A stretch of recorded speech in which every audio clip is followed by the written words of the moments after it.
저는 고등학교 1학년부터 교회를 다녔습니다.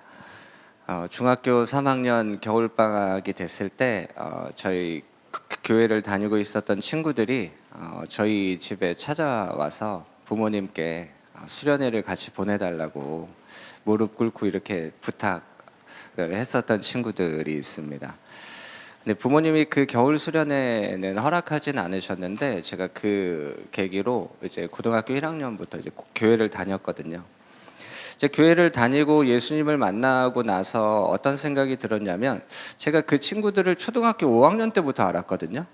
그리고 그 친구들은 그때부터 계속 교회를 다녔었고, 근데 왜 더 일찍 나를 전도하지 않았을까라는 그런 생각이 들었고, 또 제 동생이 남동생이 한 명 있거든요. 저보다 3살 어린. 제 동생은 교회를 갔더라고요. 저보다 일찍. 근데 저한테 교회를 가자는 얘기를 안 했었던 동생 생각도 났고, 그때 이제 교회에 있었던 형 누나로부터 이제 묵상하는 걸 배웠어요.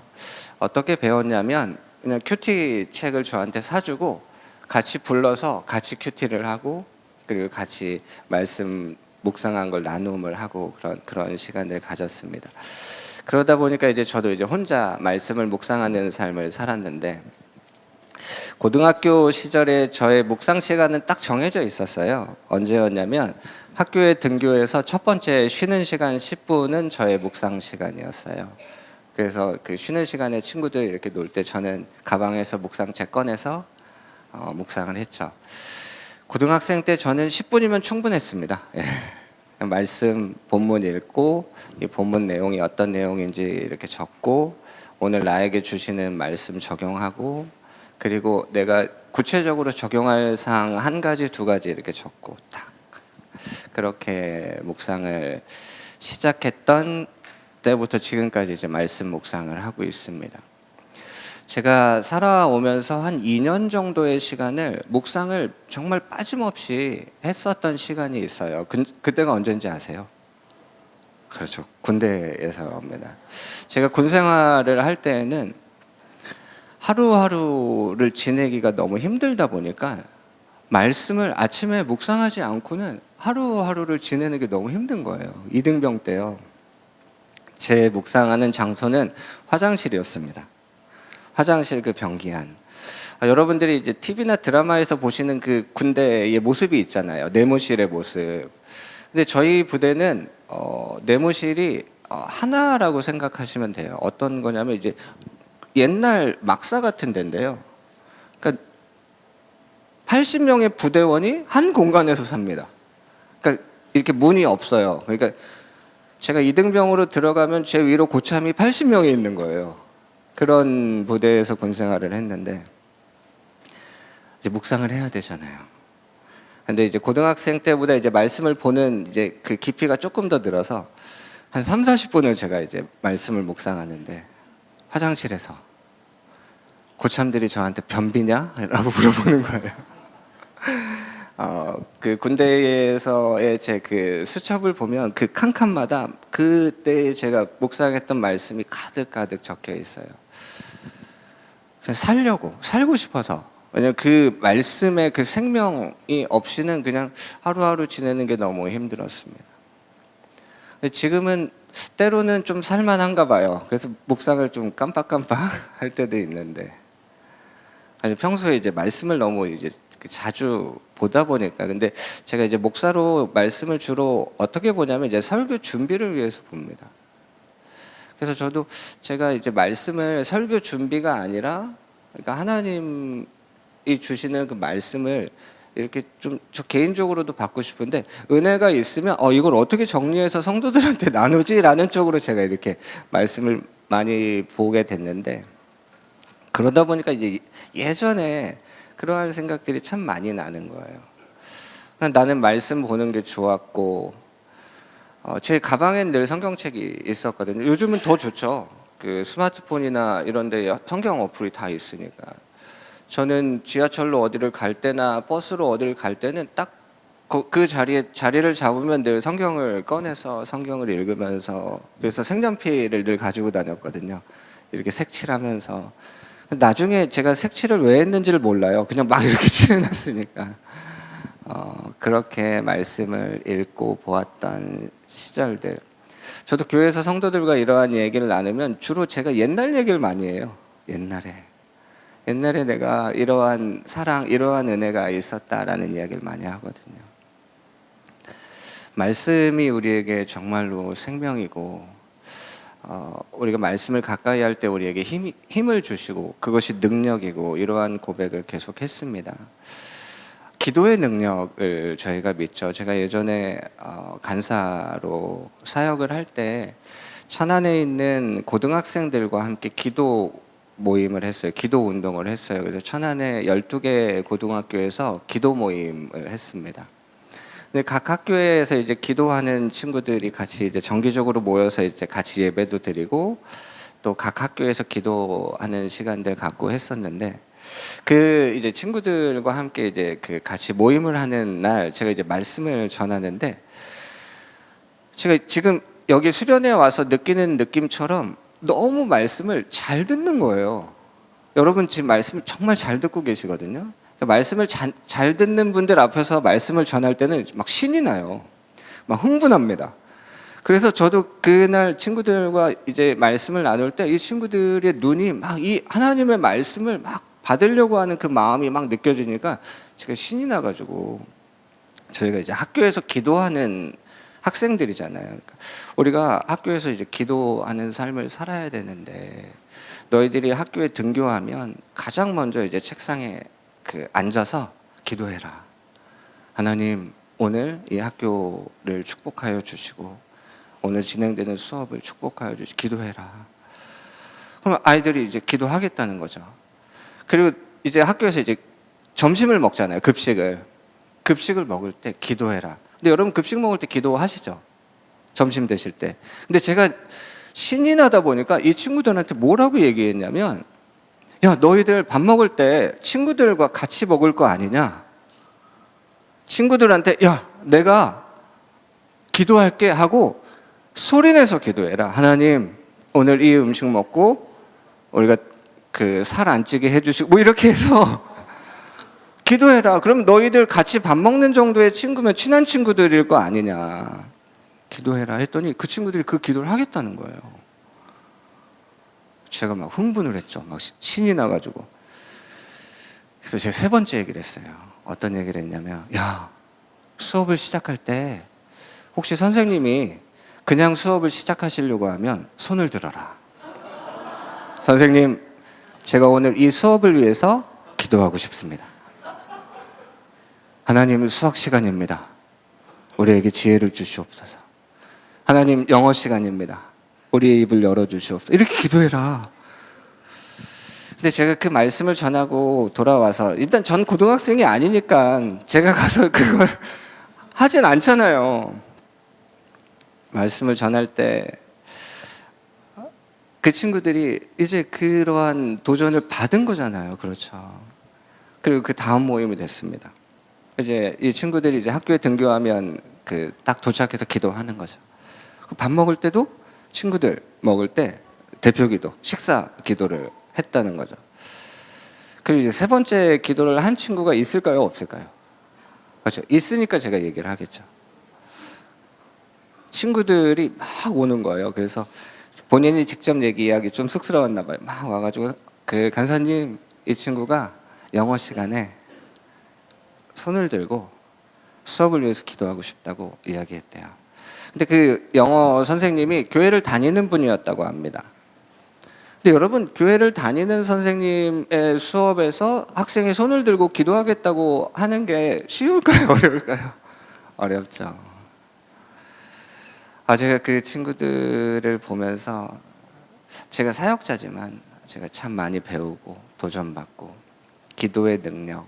그래서 선생님들이 이게 학교에서 이제 말씀을 보시고 또 거기서 기도하시는 그 모든 것들이 하나님의 능력으로 나타납니다. 우린 그걸 믿고요.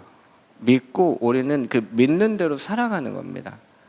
그래서 그 하나님의 말씀과 기도를 포기하지 말고 우리가 계속해서 살아갔으면 좋겠습니다. 오늘 로마서 12장 1절과 2절 말씀을 보면, 그러므로 형제들아 내가 하나님의 모든 자비하심으로 너희를 권하노니 너희 몸을 하나님이 기뻐하시는 거룩한 산 제물로 드리라. 이는 너희가 드릴 영적 예배니라. 너희는 이 세대를 본받지 말고 오직 마음을 새롭게 함으로 변화를 받아 하나님의 선하시고 기뻐하시고 온전하신 뜻이 무엇인지 분별하도록 하라. 아멘. 요즘을 살아가는, 요즘뿐만 아니라 우리의 삶에는 전쟁이 있습니다. 어떤 전쟁이 있냐면 이 세계관이라는 거에 전쟁이 있어요. 이 로마서 12장에도 나오지만 이 세대를 본받지 말아라. 그리고 하나님이 기뻐하시는 뜻이 무엇인지를 분별해야 된다라는 말씀을 하십니다. 어제도 잠깐 이제 그 출애굽을 했던 이스라엘 백성들의 삶을 나눴지만 그 40년 광야 생활을 하게 됐던 이유는 12명의 정탐꾼들이 정탐을 하고 와서 보고했던 그 내용, 그리고 그 보고 후에 이스라엘 백성들이 결정했던 그 결정의 책임이었습니다. 저는 출애굽기를 읽으면서 어떠한 마음이 들었냐면 하나님의 계획은 이스라엘 백성들이 출애굽해서 바로 가나안으로 들어가는 것이 하나님의 계획이시구나라는 것을 느꼈어요. 왜냐하면 너무 구체적이에요. 너희가 가나안으로 들어가면 이렇게 살아야 된다를 출애굽기에서 구체적으로 말씀하십니다. 하나님의 계획은 이스라엘 백성들이 애굽을 나와서 가나안으로 들어가는 거였어요. 그런데 가나안으로 들어가기 위해서 12명의 정탐꾼을 보내잖아요. 그들이 40일 동안 정탐을 하고 돌아옵니다. 돌아와서 보고를 해요. 와, 정말로 하나님이 말씀하신 것처럼 그 땅은 젖과 꿀이 흐르는 땅이다. 12명의 그 정탐의 보고가 똑같습니다. 그런데 그 다음에 하는 얘기가 갈라져요. 어떻게 갈라집니까? 2명과 10명으로 갈라집니다. 2명은 누구예요? 여호수아와 갈렙. 10명은 모릅니다. 그렇죠. 우리는 여호수아와 갈렙만 알죠. 여호수아와 갈렙, 그리고 나머지 10명으로 갈라져요. 이 10명이 어떻게 보고를 하냐면, 맞다, 그 땅은 하나님이 말씀하신 것처럼 정말 좋은 땅이다. 여러분, 남자 2명이요 포도송이를 짊어지고 왔어요. 여러분, 포도송이를 남자 2명이 짊어지고 오는데 우리가 먹는 요만한 포도 오면은 그건 개그잖아요. 코미디잖아요. 가나안에 있었던 그 열매, 하나님이 주시는 이 아름다운 열매가 가득하다. 그런데 그 땅에 있는 거민은 너무 강하다. 여리고성, 그리고 거기에 아낙 자손들이 있거든요. 이 갈렙이라는 분이요, 대단한 분인데 그 헤브론 산지를 달라고 그래요. 아낙 자손, 저 산지 위에 거인들이 있는 그곳을 갈렙이 이곳은 하나님이 나에게 주신 곳이다 하고 그곳을 달라고 하는 갈렙인데요. 그런 걸 보고 왔더니 이들이 어떻게 얘기하냐면, 그들은 거인들이고 우리는 메뚜기다, 이렇게 얘기해요. 근데 여러분, 이 10명이 했던 보고는 이 10명에게는 사실입니다. 그들이 그렇게 본 거예요. 그들이 그렇게 보고 온 것을 보고한 겁니다. 그래서 이스라엘 백성들이 어떻게 합니까? 이스라엘 백성들의 특징은 뭐냐면요, 조금 힘든 일이 있으면 일단은 돌을 들고 모입니다. 이들은 장정만 60만 명이거든요. 이게 광야길을 걷다가 배가 고파요. 고기를 못 먹었어요. 그럼 어떻게 해요? 돌을 들고 옵니다. 모세 앞에. 우리가 저 애굽에서 우리가 죽을 데가 없어서 이 광야에서 우리를 단체로 죽이려고 여기를 끌고 왔냐 하면서 이렇게 와요. 그러면 하나님이 해결하시죠. 광야를 가다가 목이 말라요. 그럼 이들은 어떻게 해요? 돌을 들고 오죠. 내놓으라고. 이 10명의 보고를 듣고 이들이 결정한 것이 무엇이냐면, 이 60만 명이 같은 결정을 해요.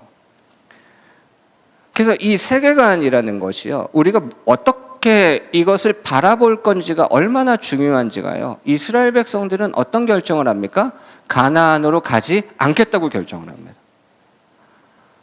그리고 우리가 모세를 죽이고 새로운 지도자를 세워서 다시 애굽으로 돌아가자, 이 결정을 했어요. 여러분, 그때 여호수아와 갈렙이요, 옷을 찢습니다. 촤. 이 옷을 찢는다는 건 이제 모든 사람들이 그 주목하는 그러한 걸 이야기하거든요. 그때 정말 생각하면 멋진 말을 해요. 맞다. 그들은 강하다. 그리고 우리는 약할 수 있다. 그런데 하나님이 우리와 함께 하시면 그들은 우리의 밥이다. 이렇게. 여러분 오늘 아침 드실 때 막 두려움으로 드셨어요?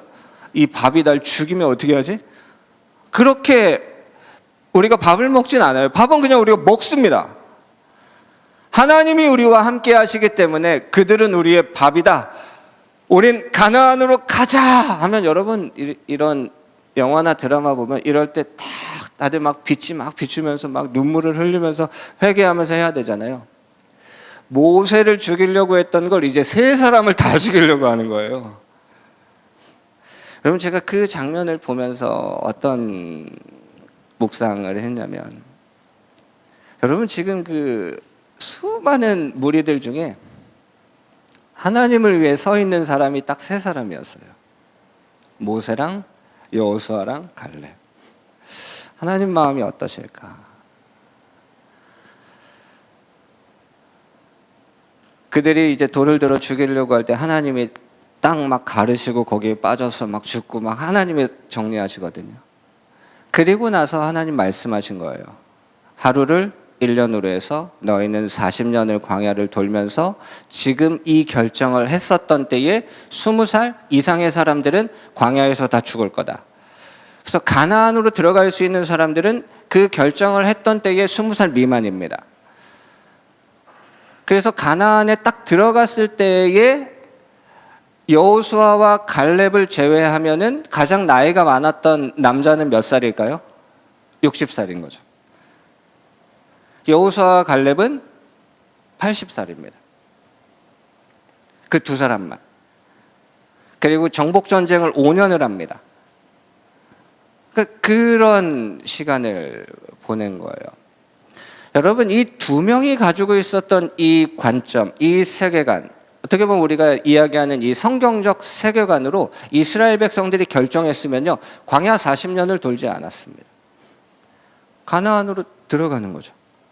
하나님의 군대가 하나님과 함께. 근데 이스라엘은 그런 결정을 안 했어요. 이 10명의 이 보고, 이 10명이 바라봤던 시선을 받아들였습니다. 그래서 이것이 참 중요해요. 이 세대를 본받지 말아라 라고 얘기하세요. 에베소서 5장을 보면 15절에 이렇게 얘기하십니다. 그런즉 너희가 어떻게 행할지를 자세히 주의하여 지혜 없는 자 같이 하지 말고 오직 지혜 있는 자 같이 하여 세월을 아끼라. 때가 악하니라. 그러므로 어리석은 자가 되지 말고 오직 주의 뜻이 무엇인가 이해하라. 술 취하지 말라. 이는 방탕한 것이니 오직 성령으로 충만함을 받으라. 여러분 얼마나 중요한 말씀이시기에 자세히 주의하여 지혜 없는 자 같이 하지 말고 지혜 있는 자로 살아가라. 여러분 얼마나 중요한 말씀이에요? 세월을 아껴라. 이 말씀을 하시는 거예요. 세월을 아껴라. 이때가 악하다라는 말씀을 하십니다. 우리가 무엇을 정말로 자세히 주의하여 지혜 있게 바라봐야 되는가? 마태복음 20장을 보면 천국에 대한 비유가 나옵니다. 천국은 마치 품꾼을 얻어 포도원에 들여보내려고 이른 아침에 나간 집주인 같다라고 이야기를 해요. 여러분 지금 이 포도원이라는 곳에서 일할 사람을 찾습니다. 혹시 여러분들 중에 포도원에서 일해본 적 있으세요? 저도 직접 일한 적은 없는데 포도원에서 일하는 게 정말 힘들대요. 포도원에서 하는 일. 이제 야외에서 하는 그러한 일이죠. 이른 아침에 사람들을 불렀습니다. 주인이 무엇을 약속했냐면 내가 한 데나리온을 주겠다라고 약속했어요. 이 데나리온은 성인 남자가 하루 일해서 받을 수 있는 돈입니다. 그러니까 하루 일당인 거죠. 지금 여러분들 머릿속에 한 얼마 정도 되겠다 생각하시면 됩니다. 그걸 약속하고 이제 포도원에서 일하기 시작합니다. 시간이 언제냐면 이른 시간이에요. 이른 시간부터 일하기 시작했습니다. 그런데 주인이 오전 9시에 밖에 나가 보니까 일하지 않고 놀고 있는 사람들이 있는 거예요. 그래서 그들을 포도원으로 부릅니다. 그래서 무엇을 약속하냐면 내가 상당한 금액을 너에게 주겠다 이렇게 얘기해요. 이게 좀 다르죠? 이른 아침부터 일하는 사람은 한 데나리온을 주겠다. 근데 오전 9시에 부른 사람은 내가 상당한 금액을 주겠다. 그렇게 해서 또 일을 시작합니다. 근데 이제 12시에 나가보니까 또 일 안 하고 놀고 있는 사람들이 있는 거예요. 포도원으로 불러서 일을 시킵니다. 오후 3시에 나가보니까 놀고 있는 사람들이 있는 거예요. 그래서 그들을 부릅니다. 그리고 오후 5시에 나갔더니 놀고 있는 사람들이 있는 거예요. 근데 여러분 참고로 포도원의 일이 끝나는 시간은 6시입니다. 6시예요. 근데 5시에 나가서 그들을 부른 거예요. 일하라고. 그리고 이제 6시에 일이 끝났습니다. 여러분 일 끝나면 이제 뭐 해야 되죠? 그렇죠. 이제 일한 돈을 받아야 되죠. 여러분 월급날 어떠세요?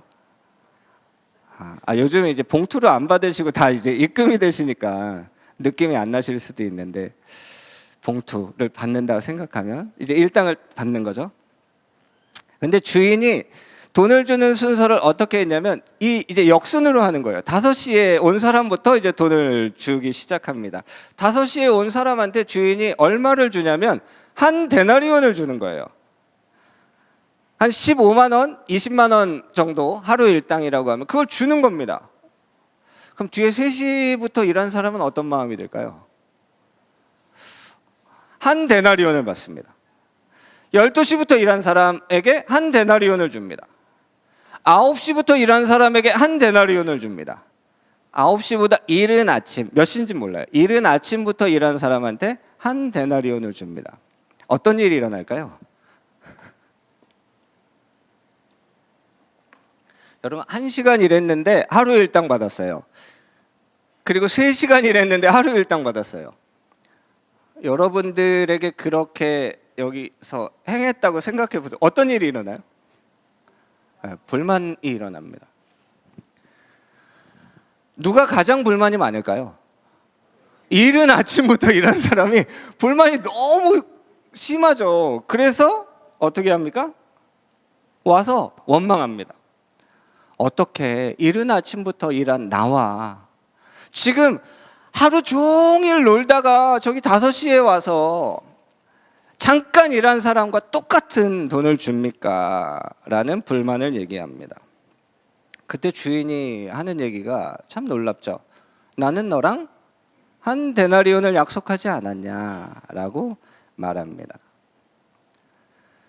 그리고 예수님이 자주 하시는 그 말씀 중에 하나인데요. 먼저 된 자는 나중되고 나중된 자는 먼저 된다. 이 말씀을 여기 이 비유에서도 하세요.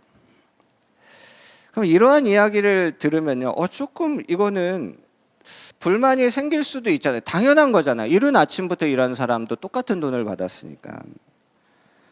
근데 여러분 이 비유는 어떤 비유입니까?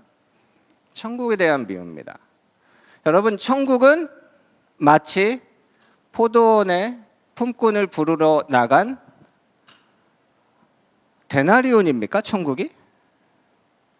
아니요, 천국은 주인이에요. 그럼 여러분 이 이야기에 나오는 사람들 중에 여러분 누가 부러우십니까?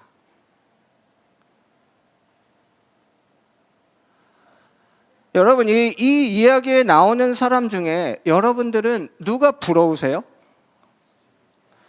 천국을 데나리온이라고 생각하는 사람은요 5시가 부러운 거죠. 왜요? 1시간 일했는데 똑같은 거 받았거든요. 근데 천국을 주인이라고 생각하는 사람은요 누가 부럽습니까? 이른 아침이 부러운 거예요. 왜요? 이른 아침부터 주인과 함께 했거든요. 제 친구들은 왜 초등학교 때 저를 전도하지 않았을까요?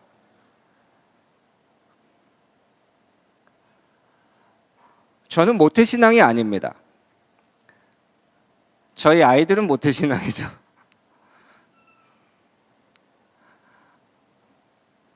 저는 몇 시쯤 왔을까요? 고등학교 1학년이니까 뭐 한 적당한 시간쯤에 예수님을 만났는데, 여러분 이른 아침부터 일한 사람이 부러운 거예요. 그게 우리의 믿음입니다. 아까 TCF에 정말 오래 전부터 이렇게 출석하셨다고 하셨는데 여러분, 이 단체에서 정말로 헌신되게 오래 전부터 일하신 분들 부러운 거죠. 그래서 이따도 광고하시겠지만 여기 젊은 선생님들 빨리 가입하셔서 더 늦기 전에 이 단체에서 복을 누리시기 바랍니다. 그렇게 일하는 것이 부러운, 그것이 이 세대를 본받지 말고 하나님이 기뻐하시는 것이 무엇인지를 분별하는 삶이라는 거죠.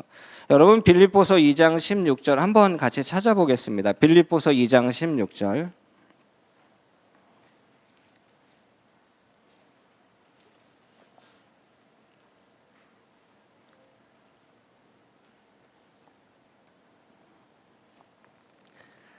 함께 읽겠습니다. 생명의 말씀을 밝혀 나의 다름질이 헛되지 아니하고 수고도 헛되지 아니하므로 그리스도의 날에 내가 자랑할 것이 있게 하려 합니다. 아멘. 여러분, 우리의 다름질, 우리의 수고는 헛되지 않습니다. 아멘.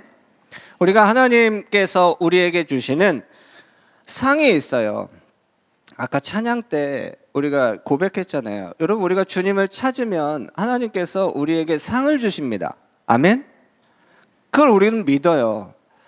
히브리서 11장 6절 말씀이잖아요. 믿음이 없이는 하나님을 기쁘시게 해드릴 수가 없다. 하나님께 나아가는 자는 반드시 그가 계신 걸 믿어야 되고 하나님은 자기를 찾는 자들에게 상 주는 분이다. 그걸 믿으라는 거예요. 우리가 하나님을 왜 찾습니까? 상 받으려고 찾는 거예요. 하나님 우리에게 상을 주십니다. 여러분, 우리의 수고가 헛되지 않아요. 우리의 헌신, 우리의 수고를 하나님께서 다 갚아주십니다. 다 기억하세요. 여러분, 하나님이 그것을 이루시는 날이 있습니다. 빌립보서 1장 6절은요 아마 많은 분들이 암송하시는 말씀 구절 중에 하나거든요.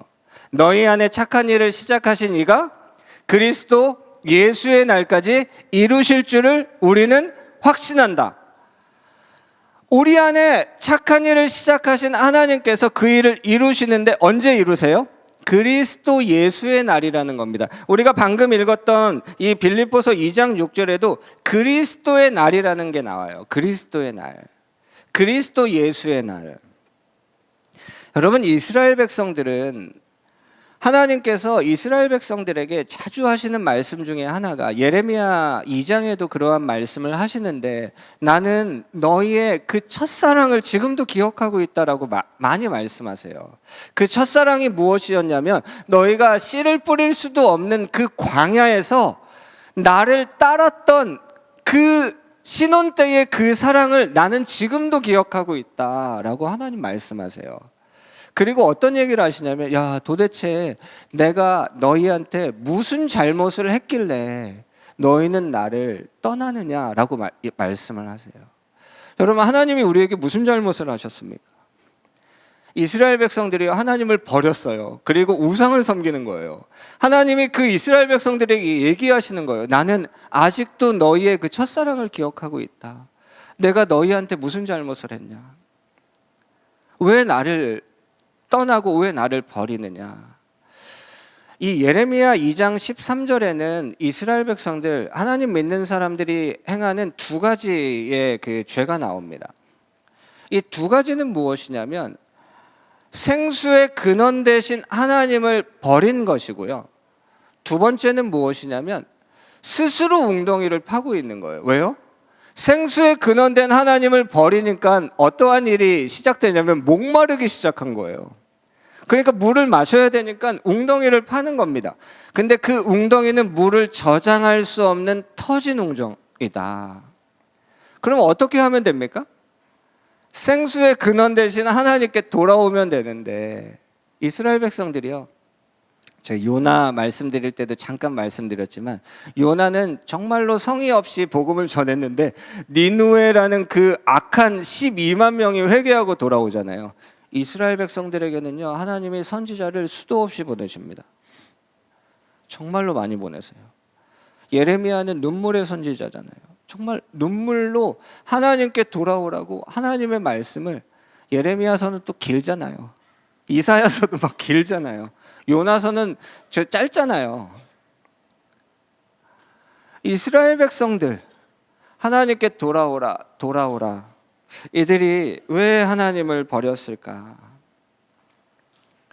여러분, 하나님을 멀리하는 이유가 뭘까요? 요한복음 2장에 우리가 잘 아는 물이 변하여 포도주 됐네라는 그 가나의 혼인잔치 이야기가 나옵니다. 예수님이 이제 어머니와 예수님과 이제 제자들이 가나의 혼인잔치에 그 초청을 받아서 갑니다. 그래서 그 혼인잔치에 있는데 어떠한 일이 일어나냐면 거기에 포도주가 떨어졌어요. 여러분, 이스라엘의 결혼식에서 포도주가 떨어지는 일이 있으면 안 됩니다. 너무너무 중요한 거. 이제 결혼식을 준비할 때 중요한 것들을 이렇게 준비할 거 아니에요. 그 중에 가장 중요한 것 중에 하나가 무엇이냐면 포도주예요. 혼인잔치에서 포도주가 떨어진다는 것은 있을 수 없는 일입니다. 그런데 지금 이 가나의 혼인잔치에서 포도주가 떨어졌어요. 자, 결론부터 말씀드리면 이 포도주는 무엇이냐면 기쁨이에요. 여러분 생각해 보세요. 부부가 같이 있는 게 안 기뻐요. 괜찮으세요? 부부 사이인데 함께 하는 게 기쁘지가 않아요. 그냥 혼자 있는 게 더 좋아요. 괜찮으세요? 저 2박 3일 동안 혼자 있었는데 좋지 않습니다. 예. 혼인잔치에 포도주가 떨어졌어요. 여러분, 이 요한복음 2장은요 예수님이 행하신 첫 번째 표적입니다. 이 첫 번째 표적이 무엇이냐면 기쁨을 잃어버린 사람들의 그 기쁨을 회복해 주시는 거예요. 여러분, 하나님과 함께하는 기쁨을 잃어버린 그리스도인이라고 생각해 보세요. 있을 수 없는 일입니다. 여러분, 포도주가 떨어졌어요. 그런데 예수님의 어머니가 예수님께 이야기를 하죠. 포도주가 떨어졌습니다. 그때 예수님 어떻게 얘기하시냐면요, 그게 나랑 무슨 상관입니까? 이렇게 얘기하셨어요. 여러분, 예수님은 그냥 말씀하시는 분이 아닙니다. 예수님이 지금 하신 말씀은 이 일이 나와 무슨 상관입니까? 라고 말씀하신 거예요. 나와 상관없는 일입니다. 라고 하셨어요. 여러분, 여러분들이 하시고 계시는 그 일이 하나님과 상관이 있는 일입니까? 여러분, 우리의 삶이 하나님과 상관이 있는 삶입니까? 여러분, 우리는요 하나님과 상관이 있는 삶을 살아야 됩니다. 여러분들이 저랑 이제 여기 마주치시면서 저한테 이제 목사님 하시는데 제가 어색한 거예요. 왜 이게 어색하지? 라는 생각을 했는데 저는 여러분들을 동역자라고 생각을 하고 있는 거예요. 그래서 여러분들이 저한테 목사님 이렇게 하는 게 되게 어색해요. 여러분들을 제가 이제 선교사님이라고 생각을 하고 있는 거예요. 그래서 되게 어색해요. 저한테 목사님이라고 하지 마세요.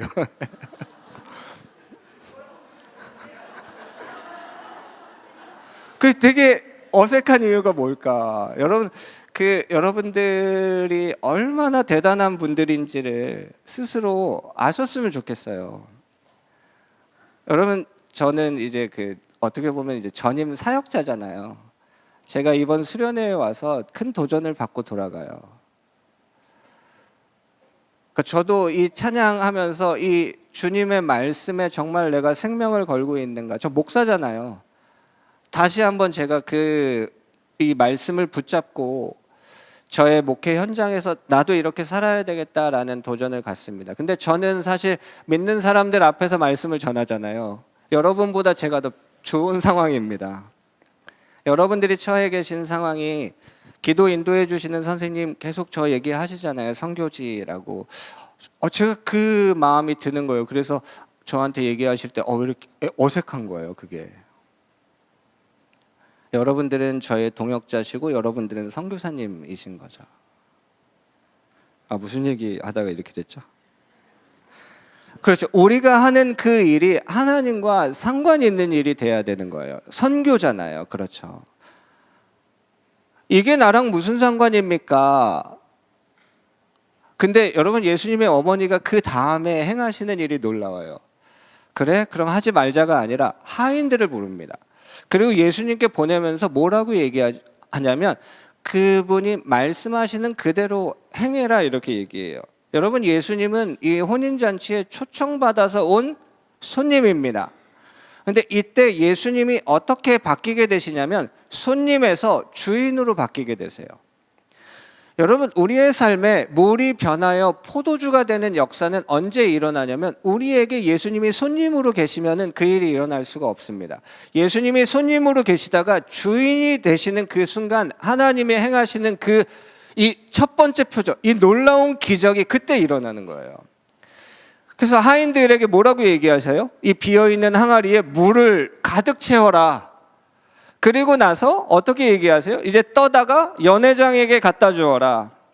그 혼인잔치를 주관하고 있는 그 연회장에게 갖다 줘라. 그러면 이제 포도주를 다시 사람들이 마실 수 있는 거죠. 근데 여러분 제가 이 말씀을 좋아하는 이유가요. 물이 변하여 포도주가 됐던 일은 누구만 아냐면 순종한 자들만 압니다. 거기에 있는 사람들은 몰라요. 그런데 이 물이 변하여 포도주가 된 것을 어떻게 기록하고 있냐면 연회장이 이렇게 고백을 해요. 사람들마다 내가 혼인잔치를 많이 가보면 사람들마다 가장 처음에 그 가장 최상급의 가장 맛이 좋은 포도주를 주고 그 다음에 이제 좀 취한 다음에는 좀 질이 떨어지는 포도주를 나중에 주는데 어디서 지금까지 한 번도 맛보지 못한 이러한 포도주를 가지고 왔냐라고 연회장이 얘기해요. 여러분 이 얘기가 뭡니까? 아까도 제가 말씀드렸잖아요. 제가 얘기하는 저는 그때 주님을 정말 뜨겁게 사랑하고 따랐습니다라고 했던 그 옛날 얘기들이잖아요. 여러분 이 물이 변하여 포도주가 됐다는 이 기적이 왜 놀랍냐면 예전에 한 번도 맛보지 못한 포도주가 지금 나왔다는 겁니다. 여러분 우리가 주님을 뜨겁게 사랑하고 주님을 뜨겁게 기뻐하는 때가 언제입니까? 지금이라는 거예요. 저는 저의 아내에게 제가 그러한 고백을 해주고 싶은데 저 스스로의 다짐이니까 너무 놀리지 마시고 나는 예전보다 지금 더 사랑해라는 고백을 하고 싶어요. 그러니까 예전에 신혼 때가 나의 가장 뜨거운 사랑이었고 점점 사랑은 식어갈 거야라는 건 너무 슬프잖아요. 그렇죠? 여러분 우리가 하나님을 가장 뜨겁게 사랑하는 때가 언제입니까? 이렇게 되면 안 되고 우리는 이렇게 돼야 되는 거잖아요. 그게 이 기적입니다. 잃어버렸던 기쁨이 회복이 되는데 여러분 학교에 있는 게 기쁘십니까? 아니면 빨리 집에 가고 싶으십니까?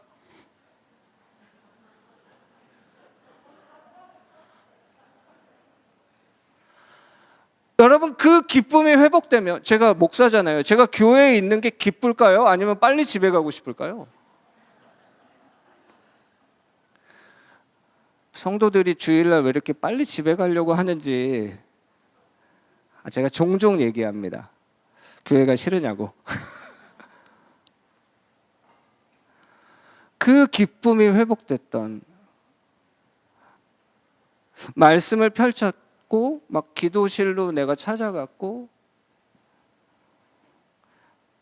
찬양 인도하시니까 뭐 더 그런 일이 많으실 텐데 예전에는 기타 치면서 혼자 찬양도 많이 했었던 때 누가 시켜서가 아니라 여러분 예수님은 그 기적을 우리의 삶에 행하시는 겁니다. 물이 변하여 포도주 됐다. 하나님 우리 안에 잃어버린 기쁨을 다시 회복시켜 주시옵소서. 학교에 이제 아침에 일어나서 등교하시는 것이 등교라는 표현 안 하죠 여러분들은. 제가 학부모다 보니까 학교에 가시던 그 길이 기쁘고 퇴근할 때 도망치는 것이 아니라 내일을 기대하면서 퇴근하시고. 근데 우리의 힘으로는 안 됩니다. 예수님이 행하신 첫 번째 표적이에요. 이건 기적입니다. 그리고 이 기적을 했을 때 예수님의 제자들이 비로소 예수님을 믿기 시작합니다. 이제 그때부터 여러분 우리 안에서 이제 나도 주체할 수 없는 감당할 수 없는 이러한 기쁨이 막 흘러나온다. 2025년 이제 새 학기가 빨리 시작했으면 좋겠다 하는 그러한 마음으로 하나님께서 우리의 마음을 가득 채워주시길 바랍니다. 로마서 12장 1절을 보면 형제들아 내가 하나님의 모든 자비하심으로 너희를 권하노니 너희 몸을 하나님이 기뻐하시는 거룩한 산 제물로 드리라. 이는 너희가 드릴 영적 예배다. 우리가 잘 아는 말씀이잖아요. 여기에 보면 어떤 말씀이 나오냐면 여러분 하나님의 자비하심이 있으시잖아요. 근데 하나님의 모든 자비하심으로 내가 너희에게 권면한다라는 거예요. 얼마나 중요한 얘기입니까? 여러분 하나님이 자비하시다는 걸 어떻게 알 수 있어요? 옆에 분 한번 보세요. 그 옆에 분을 구원해 주셨어요. 하나님 얼마나 자비하십니까? 그러니까 사실 날 보면 알 수 있는 거잖아요. 하나님이 나를 구원해 주셨어요. 저는 저희 교회 성도들에게 그 이야기를 자주 하는데 우리가 드리는 예배가 무엇인지에 대해 얘기할 때 우리가 드리는 예배는 회개다라는 이야기를 많이 해요. 우리는 예배하러 올 때마다 회개합니다. 그래서 대표기도 하시는 분들이 늘 하시는 기도 중에 하나가 뭐냐면 일주일 동안 주님을 기억하지 못하고 살았습니다. 이러한 기도 회개합니다. 그렇죠. 우리는 회개하는 거죠. 여러분 회개가 언제 정말로 우리에게서 나오냐면요. 주님의 빛이 강하게 비추어질수록 우리 안에 있는 이 죄가 더 밝게 보여요. 여러분 햇살이 아주 밝을 때요. 창문을 통해서 이제 햇빛이 쫙 집 안으로 들어오면 뭐가 보여요? 먼지가 보여요. 이렇게 먼지가 막 날아다녀요. 빛이 안 들어오면 여기에 지금 먼지가 있는지 모르시죠? 여러분 이 안에 먼지가 가득해요. 근데 이 먼지가 가득한 걸 언제 알 수 있냐면 빛이 비출 때 알 수 있는 거예요. 그래서 우리가 말씀과 기도로 왜 거룩해지냐면 하나님의 말씀과 우리가 하나님께 기도하는 그 시간에 하나님이 우리를 비추시는 거예요. 여러분 우리가 말씀을 읽잖아요. 그렇죠? 그럼 제가 이 말씀을 읽으면서 이 말씀에서 하나님이 어떤 분인지를 찾고 싶어서 막 애써서 말씀을 읽잖아요. 그런데 여러분 히브리서 4장에 저희 기도 저녁 때 기도 인도해 주시는 선생님도 기도할 때 그 말씀을 가지고 이제 기도를 인도하셨는데 제가 기도하는 시간에 저도 같이 기도했는데 기도 시간이 참 좋았던 이유 중에 하나가 말씀을 가지고 이제 기도를 계속 같이 하자고 하시더라고요. 말씀을 붙잡고 그 말씀을 가지고 기도하자. 그 중에 어떤 말씀을 기도할 때 나누셨냐면 하나님의 말씀은 좌우가 날선 검과 같아서 우리를 쪼개시잖아요. 여러분 제가 어느 날 말씀을 이제 묵상하려고 말씀 묵상하는 이유가 뭐냐면 말씀 내용이 뭐지? 나에게 무슨 말씀을 하시는 거지? 그리고 내가 어떤 걸 적용해야 되지? 뭐 이런 걸로 이제 말씀을 막 내가 보려고 하는데 어느 날 이 말씀이 저를 읽으시는 거예요. 여러분 이해가 되세요? 하나님의 말씀은 좌우가 날선 검과 같아서요. 우리의 삶을 다 보고 계시는 거예요. 우리를 다 보시는 거예요. 그러니까 우리가 말씀 앞에서 변명할 수가 없는 거예요. 말씀 앞에서 감추지 않는 거예요. 그 말씀 가운데 우리가 나아가는 겁니다. 그래서 우리의 삶 가운데 하나님께서 역사하기 시작하시는 거죠. 하나님의 말씀과 기도로 거룩해지는 거죠. 여러분 하나님이 우리의 모든 삶을 다 아세요. 그래서 우리가 말씀을 볼 때 하나님이 우리를 읽으십니다. 그 하나님의 그 모든 자비하심으로 권하는 게 뭐예요? 질문입니다. 하나님의 모든 자비하심으로 뭘 권하고 계세요?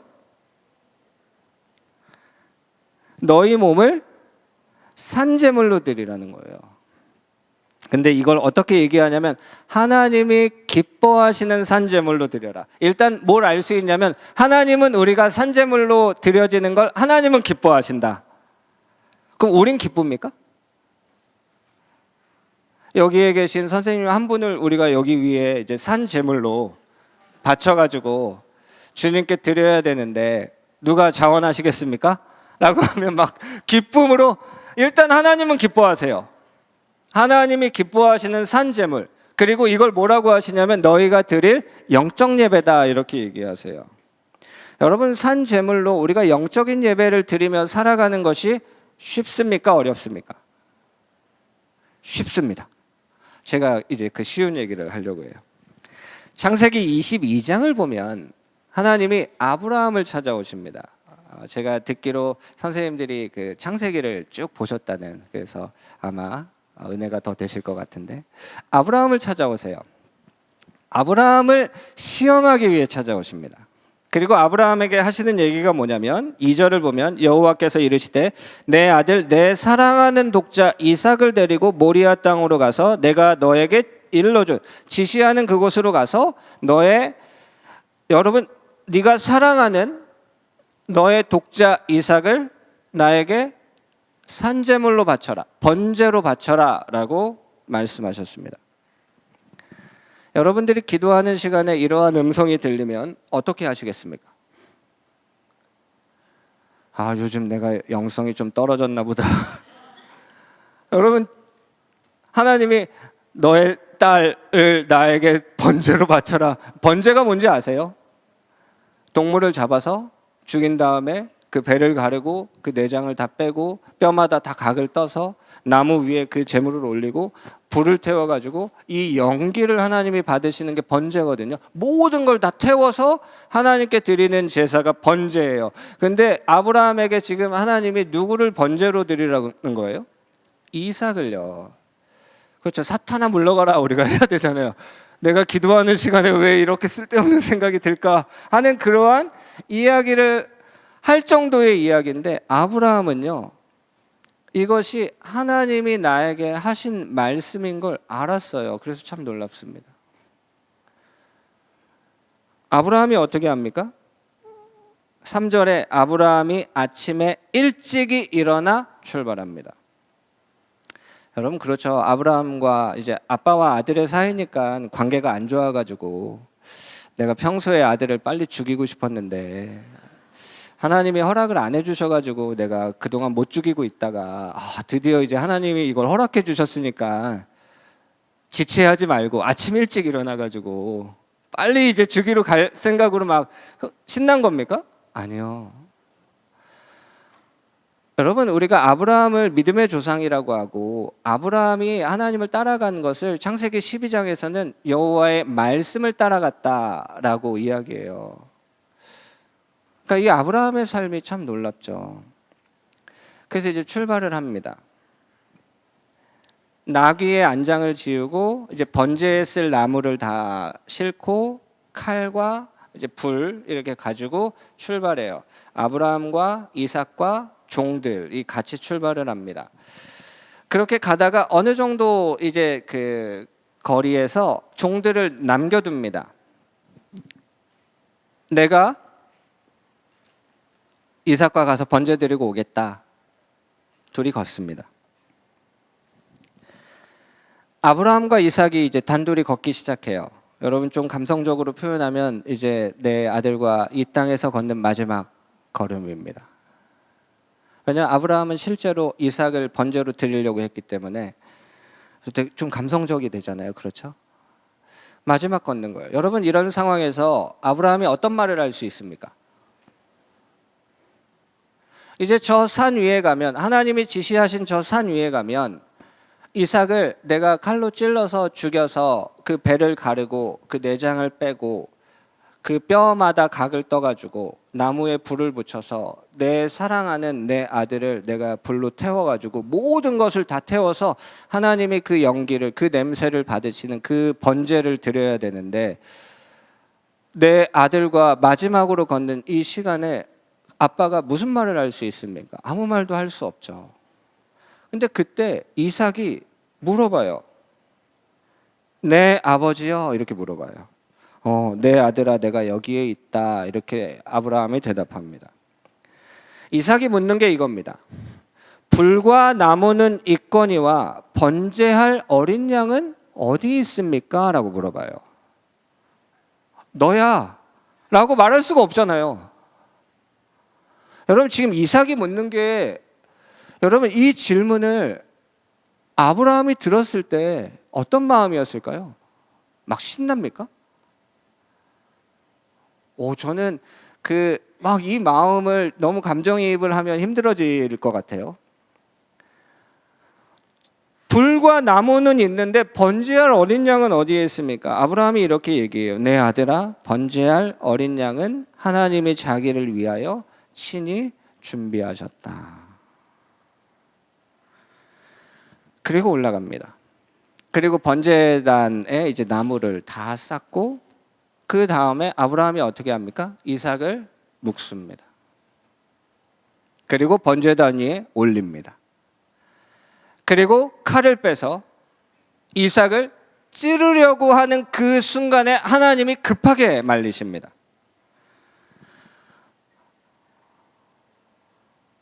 이게 우리가 아는 이 창세기 22장의 내용이잖아요. 산 제물로 사는 건 쉽습니까? 어렵습니까? 산 제물로 살아가는 게 쉽습니까? 어렵습니까? 여러분 이 이야기에서 산 제물이 누굽니까? 이삭이에요. 그러면 이 말씀을 아브라함의 시선이 아니라 이삭의 시선으로 보면 이 말씀이 이렇게 보입니다. 어느 날 아버지가 하나님이 예배하러 오라고 하셨는데, 하나님이 지시하시는 산으로 오라고 하셨는데, 야 오늘은 너 나랑 같이 가자. TCF 수련회 있는데 너 일렉 기타 칠래? 라고 딱 할 때, 드럼 같이 섬길 수 있어? 라고 할 때 신나잖아요. 그렇죠? 아니에요? 어디 갔나? 아버지가 늘 수련회에 갔다 오시면 하나님이 주셨던 도전, 은혜 가운데 힘을 받고 오셨던 그 수련회에 이번에는 나도 같이 가자고 하시네? 여러분 이삭에게 아브라함은요, 하나님과 우리가 어떻게 표현할 수 있냐면, 하나님이 아브라함에게 어떤 얘기를 하시냐면, 내가 하려는 일을 아브라함에게 숨기겠느냐. 하나님이 하시는 모든 일을요 아브라함에게 숨기지 않으세요. 아브라함에게 다 얘기하세요. 그러니까 친구와 친구가 이야기하는 것처럼 그런 아버지 아브라함을 이삭은 늘 봐왔던 겁니다. 근데 어느 날 하나님이 찾아오셨고 하나님이 부르셨는데 오늘은 너도 같이 가자 하시는 거예요. 이삭은 어떤 마음입니까? 소풍날입니다. 너무 신나는 거예요. 아침 일찍 출발합니다. 막 가요. 이제 종들이랑 같이 가다가 종들 남겨두고 이제 아버지랑 단둘이 걷습니다. 가다 보니까 궁금해져요. 뭐가 궁금해져요? 여기 불이랑 나무는 있는데 어린 양은 어딨지? 아버지, 지금 불과 나무는 있는데 번제해드릴 어린 양은 어디 있어요? 라고 물어봤을 때 이삭이 들은 말이 무엇입니까? 하나님이 준비하신다. 여러분 그때부터 이삭은 무슨 생각할까요? 지금은 여기는 없는데, 내가 가는 이 길에는 아무것도 안 보이는데 올라가면 있대. 그것도 하나님이 직접 준비해 주신대. 여러분 이삭은요 지금 가면 나 죽었다 이런 마음이 아니에요. 가면 나를 묶고 나를 칼로 찔러서 내가 제물이구나 이런 생각이 아닙니다. 하나님이 직접 준비해 주시는 어린 양은 뭘까? 여러분 이삭은요 아브라함을 향한 깊은 신뢰가 있어요. 자기 아버지를 향한 깊은 신뢰가 있습니다. 그래서 같이 가자 하면은 가는 거예요. 근데 갔는데 아버지가 날 묶네? 날 묶어요. 그럼 그때부터 느낌이 좀 이상해질 수도 있지만 아니요, 신뢰가 흔들리지 않습니다. 여러분 지금 이삭의 나이가 몇 살입니까? 한 17살 정도 됩니다. 아브라함은 117세 정도 됐겠죠? 아브라함이 힘이 셌을까요? 이삭이 힘이 셌을까요? 아브라함이 힘이 셉니까? 이삭이 힘이 셉니까? 이삭이 세요. 그걸 어떻게 할 수 있어요? 번제에 쓸 나무를 누가 짊어지고 갔어요? 이삭이에요. 여러분, 사랑하는 아들이 나보다 힘이 더 셌어요. 그 나무를 짊어지고 이삭이 간 거예요. 그러면 아버지가 나를 묶을 때 밀칠 수 있을까요? 없을까요? 충분히 밀칠 수 있습니다. 힘이 더 세요. 그런데 이삭은 묶으면 묶인 대로, 누우면 누운 대로 있었습니다. 그리고 이삭이 경험한 게 뭐예요? 숲풀 사이에 걸려있는 순양. 여러분 생각해 보세요.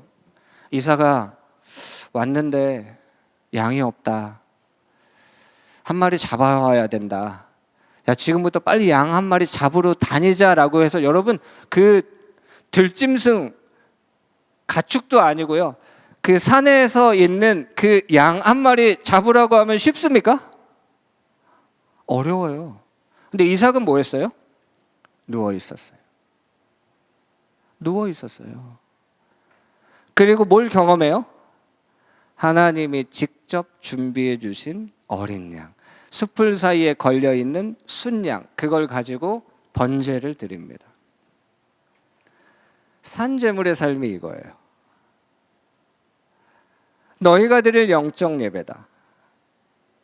너무 신나지 않습니까? 여러분, 제가 마지막 날 그 보내드린 그 본문은 이제 시작인데요. 금방 끝납니다.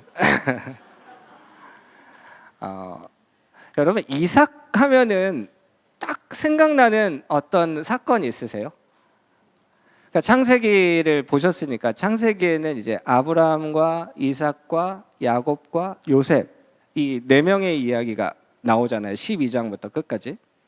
아브라함 하면은 쫙 얘기할 수 있는 게 많죠.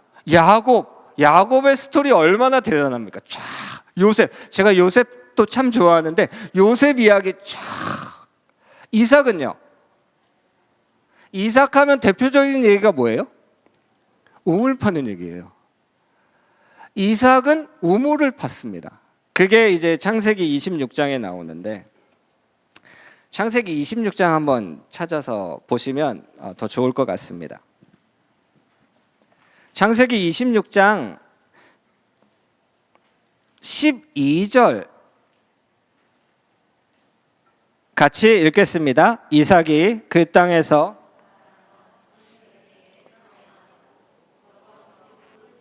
아멘. 제가 이 말씀을 참 좋아하는데요. 이삭은 그 땅에서 농사하여 그 해에 100배를 얻었다. 100배입니다. 여러분들이 이제 농사를 지으셔야 되면 얼마 정도를 이제 한 해 농사에 투자하시겠어요? 얼마 정도 투자하면 됩니까? 한 해 농사 지으신다면 얼마 정도? 하실 거 아니니까 그냥 막 던지셔도 됩니다. 얼마 정도 하시겠어요? 4천만 원이요? 네, 4천만 원을 올 한 해 농사에 투자했는데 그해 걷어들인 게 얼마예요? 40억이에요.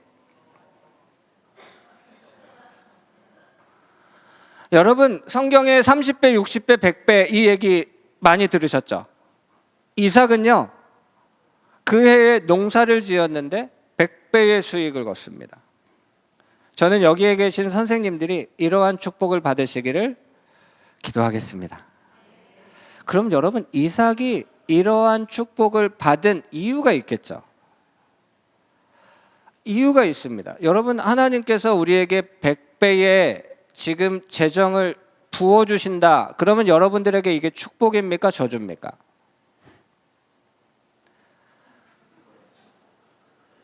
일단 축복이라고 하고 싶지만 괜히 마음에 걸리는데, 저는 제가 생각하는 기준은 내가 그걸 통해서 하나님과 더 가까워질 것인가, 하나님과 더 멀어질 것인가가 제가 생각하는 기준입니다. 그러면 그것을 받아도 하나님과 더 가까워질 사람들에게는 하나님이 이러한 복을 부어 주십니다. 100배. 왜 이삭은 이러한 축복을 받는 사람이었는가? 그 우물 파는 이야기와 연결이 됩니다. 그래서 이삭은 부자가 됩니다. 그리고 강해집니다. 성경을 보면 이 이야기가 나와요. 그 사람은 이미 강해졌다. 네가 우리보다 크게 강성한즉 우리를 떠나라 라는 이야기를 기록하고 있습니다. 이걸 기록하는 이유가 있죠. 그리고 우물을 팝니다. 18절을 보면 첫 번째 이제 우물 파는 얘기가 나오는데요. 저는 이 창세기 26장 18절 말씀을 참 좋아합니다. 좋아하는 이유는 읽고 나서 말씀드리겠습니다. 같이 읽겠습니다.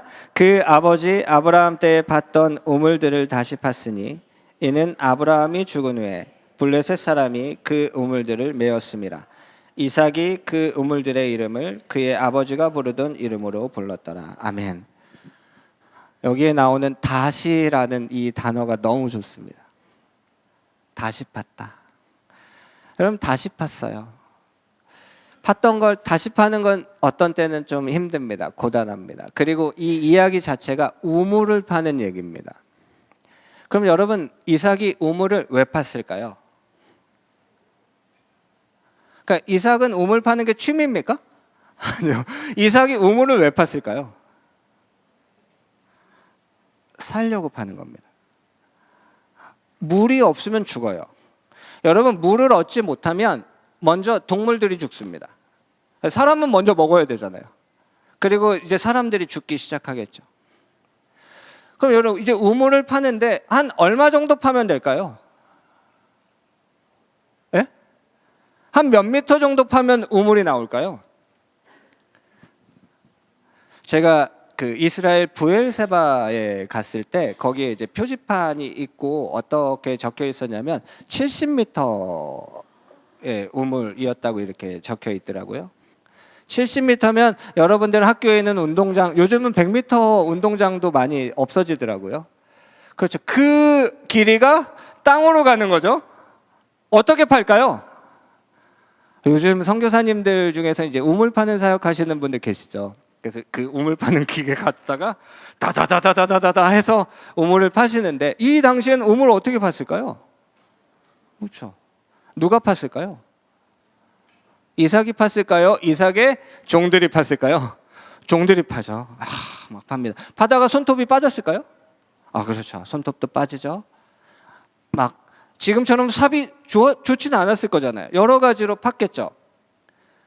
이렇게 파서 올리다가 그게 떨어져서 다쳤던 종들이 있었을까요? 그렇겠죠. 파는 겁니다. 파다가 포기하고 싶은 마음도 있지만 왜 팝니까?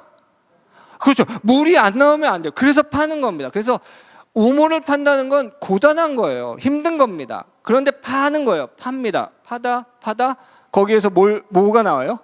물이 나와요. 샘 근원이 터져 나옵니다. 그날은 무슨 날입니까? 잔칫날이죠. 이삭이 얘기하는 거죠. 수고했다. 고생했다. 이제 물이 나왔으니까 야, 양 몇 마리 잡아라. 이제 잔치하자. 그렇게 이제 준비를 하고 있는데 어떤 사람들이 찾아와요. 그 사람들이 20절에 나오는데 그랄 목자들이 이삭의 목자와 다투어 이르되 이 물은 우리의 것이라 하매 이삭이 그 다툼으로 말미암아 그 우물 이름을 에색이라 하였다. 지금 그 지역에 있었던 목자들이 왔어요. 그래서 뭐라고 얘기해요? 이 물은 원래 우리 거야 라고 얘기하는 거예요. 여러분 누가 팠어요? 이삭이 팠잖아요. 이삭이 팠는데 원래 우리 거래요. 그러면 여러분 이삭이 어떻게 하면 됩니까? 그냥 한번 쳐다보면 돼요. 여러분 성경이 이삭이 크게 강성한 즉 이삭이 우리보다 강하다라는 말씀을 왜 적어놨을까요? 이삭은 지금 힘이 있어요. 그래서 종들에게 신호만 주면 종들이 그냥 쫓아내면 돼요. 여러분 집에서 같이 있는 종들이 무기를 들면 군인이 되는 겁니다. 아브라함이 집에서 길리웠던 사람들이 이제 전쟁에 나가잖아요. 그런 거잖아요. 그런데 분위기가 이상하죠. 종들이 느끼는데 어떤 느낌이 들어요? 슬픈 예감은 틀린 적이 없죠? 줄 것 같아. 이삭이 어떻게 합니까? 줍니다. 그리고 나서 뭐 합니까? 예, 우물을 또 팝니다. 우물을 왜 파요? 이게 취미가 아니에요. 그냥 난 우물 파는 게 내 즐거움이다 하고 막 그게 아니고요. 물을 얻지 못하면 우리가 살아갈 수가 없는 거예요. 그래서 파죠. 21절 또 우물을 팠더니 여러분 이게 성경이 너무 한 절 한 절 이렇게 나와서 쉽게 생각하시는데 우물을 판 겁니다. 손톱도 빠지고 다치고 막 힘들고 그러다가 거기에서 샘 근원이 터져 나와요. 그날은 무슨 날이에요? 잔칫날이죠. 그때 미안했다. 야 이제는 좀 우리 같이 수고했으니까 같이 양 좀 잡고 하자. 근데 어떤 일이 일어납니까?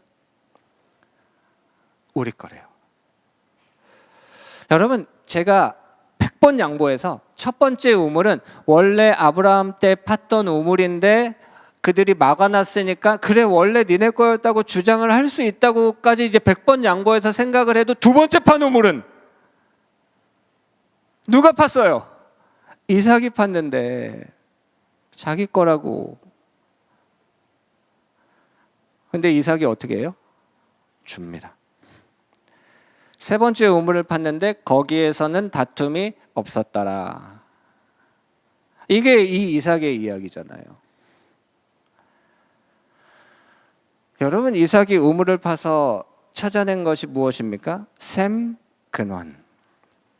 샘 근원은 누구십니까? 예수 그리스도. 이삭은 어떤 삶을 살아가는 사람입니까? 예수 그리스도를 나눠주는 사람. 예수 그리스도를 나눠주는데 누구에게 나눠주는 사람이에요? 원수에게. 여러분 이삭이요, 이 그랄 목자들이 와서 이삭 미안한데 이 우물을 좀 같이 쓸 수 있을까라고 부탁하면 이삭이 어떻게 할까요? 당연히 같이 쓰자고 하죠. 근데 이들은 어떻게 얘기해요? 원래 우리 거야. 억지도 이런 억지가 없어요. 원수도 이런 원수가 없어요. 근데 이삭은 어떻게 해요? 줘요. 그리고 또 팝니다. 또 나눠줘요. 여러분 이렇게 3번 파고 끝났습니까? 아니요. 그 다음으로 가보면 거기에서도 우물을 팠더라. 이 말씀이 나와요. 왜 팝니까? 주려고. 물이 필요한 사람들에게 나눠주려고. 내가 좋아하는 사람에게만 주는 게 아니라 원수에게 주려고. 그 우물 파는 걸 이삭이 다시 시작했다는 거예요.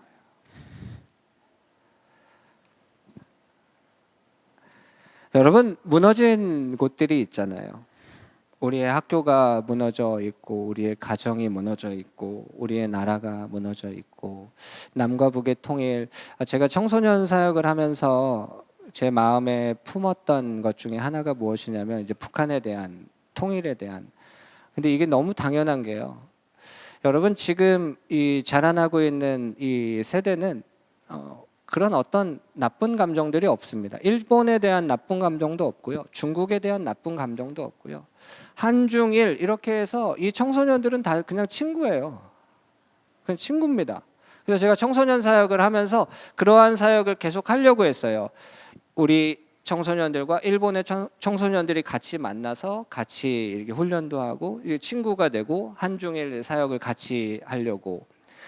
여러분 지금 북한에 있는 그 청소년들이 이제 통일이 되면 함께 이제 새로운 이 통일된 나라를 이끌어갈 주역들이잖아요. 그럼 저는 다른 때도 기도하지만 겨울에 더 특별히 기도합니다. 하나님 그 아이들 살려주셔야 됩니다. 여러분 나중에 통일됐는데 거기에 그 아이들이 없으면 어떻게 합니까? 이 추운 겨울에 가장 취약한 사람들이 그 아이들이잖아요. 땔감이 없고 먹을 게 없어서 하나님 저 아이들이 죽으면 안 됩니다. 통일된 이 나라에서 함께 이 나라를 이끌어갈 저 북한에 있는 청소년들 하나님 이 추운 겨울에 살려주셔야 됩니다 라는 기도 저도 교회 성도들과 나누기도 하는데요. 특별히 겨울에 더 기도해요. 지금 우리도 추운데 저 북한은 더 춥잖아요. 여러분, 우리의 삶이 우물을 파는 이유가 무엇입니까? 나눠주려고 하는 거예요. 우리의 수고, 우리의 헌신, 이것은 생명을 나누려고 하는 겁니다. 예수 그리스도를 나누려고 하는 겁니다. 근데 여러분, 이것이요 손해가 아닙니다. 이삭은 그 해에 농사를 지었는데 하나님이 100배의 축복을 주십니다. 이삭이 이 복을 받은 이유가 이해가 되시죠? 이삭은 예수 그리스도를 나누는 삶을 살아갔습니다. 저는 여기에 계신 선생님들이 이미 그러한 삶을 살고 계신 분들이라고 믿습니다. 근데 제가 이 아침에 수련의 마지막 날 그냥 같이 동역자 된 마음으로 나누고 싶은 건 다시 시작했으면 좋겠습니다. 우리가 다시, 참 좋은 말입니다. 우리가 다시 시작하자. 이 시간 저희 같이 기도하고 싶은데요.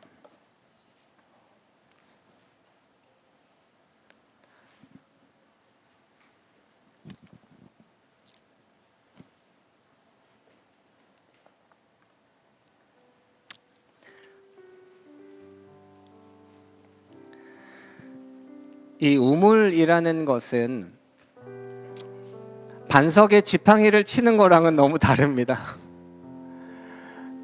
반석에 지팡이를 쳤을 때 거기에서 물이 팍 터져 나오면 우리의 수고가 없거든요. 근데 하나님 우물을 파라 하신다. 우리의 수고와 우리의 헌신이 있는데 그 안에 우리가 예수 그리스도 그 생명을 나누기를 원합니다. 그러한 삶을 살아가는 자들에게 하나님께서 상을 주십니다. 축복해 주십니다. 하나님 우리를 그냥 두지 않으십니다. 우리 이 시간 함께 다시 한번 주님께 우리의 삶을 드리며 하나님, 제가 다시 시작하길 원합니다. 예수 그리스도 생수의 근원, 샘 근원 되시는 예수 그리스도, 그분을 내가 발견해서 나눠주길 원합니다. 흘려보내길 원합니다. 제가 다시 시작하길 원합니다. 우리 함께 기도하겠습니다. 하나님, 우리의 삶이 주님 앞에 서 있습니다. 하나님, 우리의 수고가 헛되지 않습니다. 그리스도의 날에 우리가 주님 자랑할 것이 있습니다. 하나님, 우리의 삶을 주님 받아주시옵소서. 생수의 근원 되신 그 하나님을 버리지 않길 원합니다. 생수의 근원 되신 그 주님을 나누는 삶을 살길 원합니다. 우리의 수고가 헛되지 않습니다. 오 하나님, 우리가 산 제물로 영적 예배로 주님께 드려지는 삶 되게 하여 주시옵소서. 주님을 의지합니다. 찬양합니다.